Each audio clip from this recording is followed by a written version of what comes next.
Joshua Fabia is a public figure who has appeared on many major networks and podcasts promoting his school of self-awareness and relationship with Diego Sanchez. And this is not a mental health diagnosis, but merely speculation as to what could be going on by a private citizen not currently employed as a mental health professional, based on information and evidence publicly available to everyone. Hello everyone, and welcome to another video about Fabia and Sanchez. Not another video by me, but yet another video because there's so darn many. But this one is going to be the best possible look at the psychology of Joshua Fabia. Why exactly? Well, because we finally got the last post-breakup information to see how he's behaving after the fact, and it fits in exactly with what I was expecting and what I was seeing earlier, that gave a lot of signs that Joshua Fabia was pretty much your typical socio or psychopathic cult leader. And I happen to know a thing or two about cults because I'm actually writing a book about cults and the behavior of Diego in relation to Fabia, and the way Fabia was manipulating him and dealing with situations from A to Z is completely and totally in line with what one would expect out of a sociopath or psychopath that happens to be a cult leader. Now, not all sociopaths and psychopaths are cult leaders, but I have never come across, either personally or just reading about them, from David Koresh to Jim Jones, a cult leader who was not a psychopath of some sort. And we are going to take a look at just what makes a psychopath and what makes a cult to see how Josh Fabia fit into this. And what we're going to do to start off is to look at 24 characteristics of cults and see just how many of those fit in the situation with Josh and with Diego, and we'll go from there. So starting right out and getting right into it. Okay, so these characteristics are taken from Charles Buffet's Cult or Cure about Alcoholics Anonymous, where he applies all these cult characteristics to AA. And where he gets them from is he basically consolidates what Rick Allen Ross and Lifton and all these other heavy-duty cult researchers have come up with and puts them all together and clarifies them. And it's just a great, great list of characteristics. And we're going to start right off the bat with number one, religious orientation. Now, religion doesn't necessarily involve a god. Religions are ways that groups or people order their lives by some ultimate meaning that gives them the big answers to things. There can be political cults, there can be, hell, business cults centered around multi-level marketing schemes and whatnot. But basically, they're basically telling people how to order their lives, whether there's a higher power involved or not. There is some higher guidance that is applied. And with Fabia's school of self-awareness, we can see a whole heck of a lot of that religious orientation bleeding into it. Number two is irrationality, the discouragement of skepticism and rational thought. So, of course, we saw any question that anybody had, Fabia would have some sort of answer to it. Or for Diego, there's dogmatism is number three, that they have the truth and it is what it is. There's usually some sort of sacred text that they refer to. Now, we don't see of any particular books that Fabia may have had, but we know that there's probably stuff that he referred to when we get through the rest of this. Number four is a chosen people mentality. They, in a cult, are the only ones that possess this special knowledge for how to get you to the next level. So, of course, Fabia was really the only one who could help Diego through all of this. And we saw in some of the things that he did in his interview with John Gibson, and just what the craziness he said on there about himself and what he's doing for Diego. It was clear that he was the one that basically was going to guide him to what he needed, and nobody else even cared enough to do it. Number five, ideology over experience, observation, and logic. Cults will demonize doubt and doubters. And anything that you experience, anything you go through, anything you understand, anything you question is necessarily going to be wrong. There's always some way to explain it that you don't quite see and you don't quite understand. Number 6 is separatism. They view themselves as outsiders. There's the us and them mentality in every cult. So Fabia's got what there is to know about anything and everything relating to life, and those who aren't in Fabia's school of self-awareness are just simply not self-aware. Surprise, surprise. Exclusivity. Number 7, cults view themselves as the only path to salvation, whatever that salvation is. We know what it was for Diego based on what Josh was talking about, what he wanted for him, and that was basically to be his partner forever and ever and kowtow to him, because the needs are almost always about the cult and the cult leader. Number 8, special knowledge, which is related to the exclusivity, that they have that route to personal or social salvation because they hold that special knowledge that they will go ahead and bestow upon their followers if their followers promise them total and complete devotion. Number 9 is mind control techniques. Things like keeping members malnourished and to a state of exhaustion is one of the things that certain cults did. We saw now, mind control is not necessarily like hypnotizing MK Ultra type stuff. The media controls people's minds. There are a lot of different ways to do it, some more coercive, some more sophisticated. For instance, you had the self-criticism in the Chinese. There's a book called Thought Reform and the Psychology of Totalism, which looked at brainwashing in China and how that happened with their whole struggle sessions and self-criticism groups and all that. And a lot of those things happen in cults, and I'm sure that Fabia was having Diego do all sorts of these things back and forth with him. We can almost tell by the stuff that surrounded it. Number 10, thought-stopping language, which is a mind control technique. And that's usually cliches or certain quotes that people say to kind of knock you off from thinking more about the issue. And we've seen a lot of that. And we've seen Diego, I can't think of them specifically, but I remember one where he was in the octagon, like standing in the middle of it, and Fabia said something to him, and he repeated like this very typical one-liner that seems to be totally loaded with wisdom, but it's just a basic cliche type thing. And I wish to dear God that I remembered what in the heck it was. But I'm sure if you look through the videos of those two, you'll find at least a couple of them. Number 11 is manipulation through guilt. Do we really need to get into that? We can see in the aftermath how, oh, well, Diego was so darn terrible, so he had to deal with all of this. And when they were together, that he was telling Diego, I'm doing so much for you. Your special needs. You did steroids.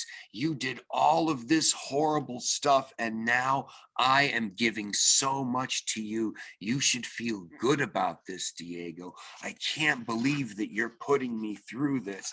And we saw pretty much how that wrapped up. And I'm going to go through that interview that he did that blows this all out of the water. Number 12 is the cult of confession, which confession is basically Diego. We know that Diego confessed a whole bunch of stuff to him now with the stuff that he's blowing out of the water. And the confession serves a few purposes. It shows that you are willing to spill your beans and reveal your secrets to identify. As part of the cult, you're giving up part of yourself, which is demonstrating to the leader in the cult itself that you're basically willing to expose yourself to be in the club. And then it also gives them blackmail information and stuff to hold against you should you ever decide to leave. Surprise, surprise.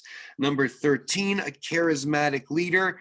We really don't need to get into that. Whether or not Fabia's got charisma, that depends on the person who engages with him. Obviously, Diego thought he had charisma, but as we know, Diego was special needs. A hierarchical authoritarian structure is 14, and while this wasn't exactly a full-on cult, we can see the hierarchical structure between Diego and Fabia, the way he kind of stood to the side, fig-leafed, and held his head down when Diego was in the room talking to all of the announcers prior to what was supposed to be his final fight. And Josh comes in and just takes the floor, and Diego's extremely meek, quiet, standing off to the side while he is clearly the authority. He's clearly speaking at the front in all of these podcasts, and he is the center of attention because cults are not about the cult itself.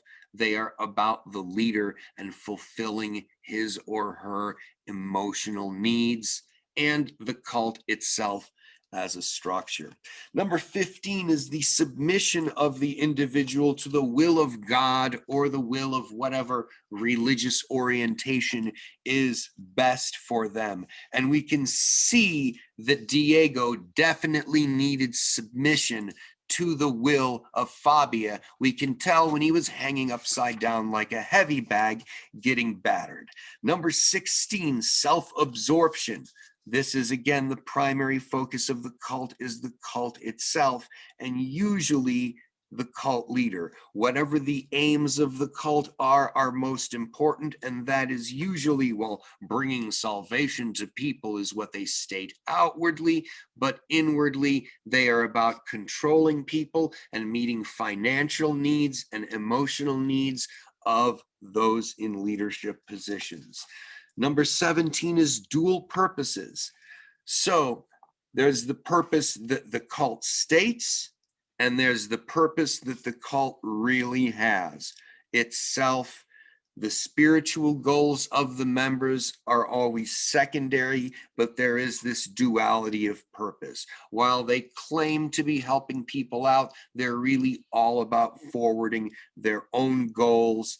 And number 18 is economic exploitation. We know that happened with the OnlyFans, and we know that it led to sexual exploitation. We know that they were 50-50 in that, and we know how Fabia was manipulating the titles of all of those darn quasi-sexy looking positions that Diego was in for his quote-unquote training. Number 19, deceptive recruiting techniques.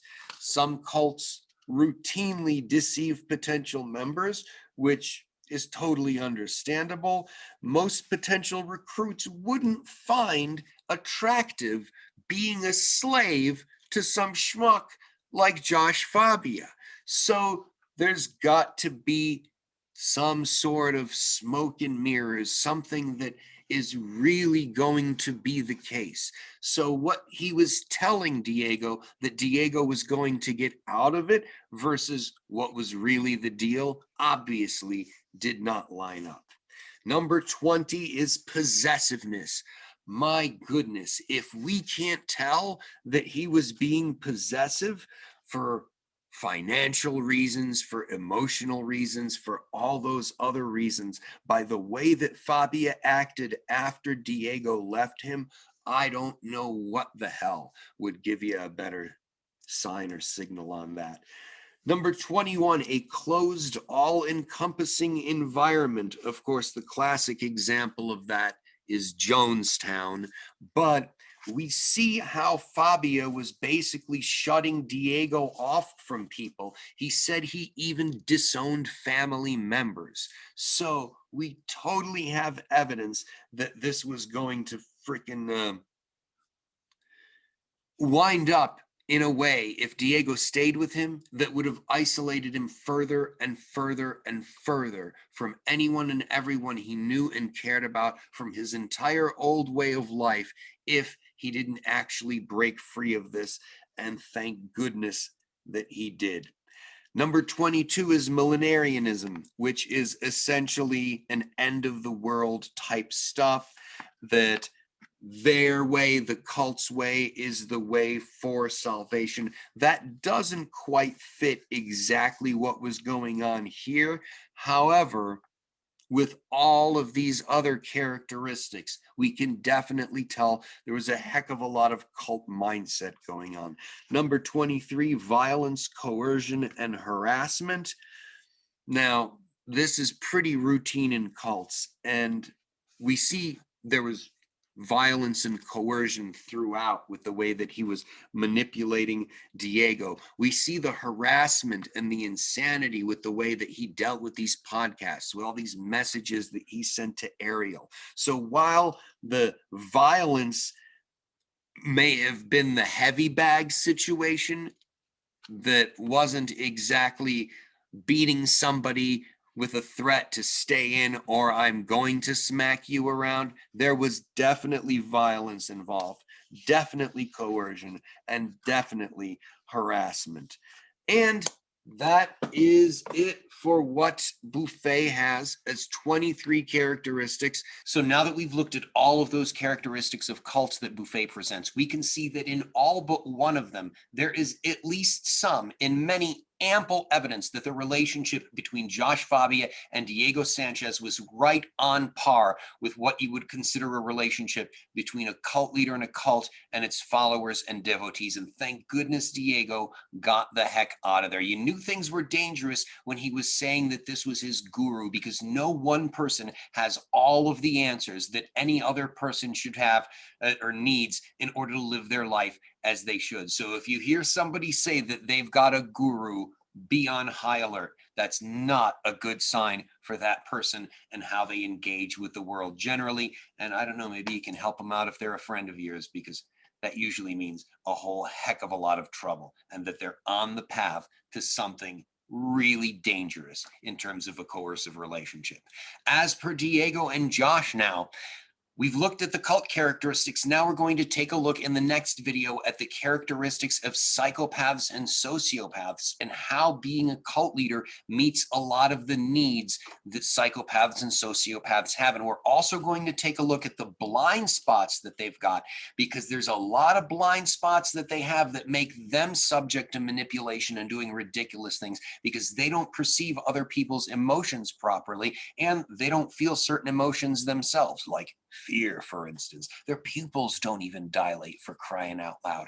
Nonetheless, we're going to do that in the next video and then take a look at the recording of the conversation between Fabia and Summer that they had on Voice America Radio, where he blows everything up afterward when Diego drops him. He goes on there supposedly to explain his side, but because of those blind spots, exposes himself as having all of these sociopathic and psychopathic tendencies. So that's going to be in the next video. It's going to come out really soon. So be sure to hit the like, subscribe, and the notification bell so you'll know when that comes out. It's going to be even juicier than this one. And it's really going to get into the nitty-gritty of the analysis of that conversation and of the sociopathic and psychopathic traits that are evident in Josh Fabia. And thank you so much, whoever talked to Diego and got him the heck out of there.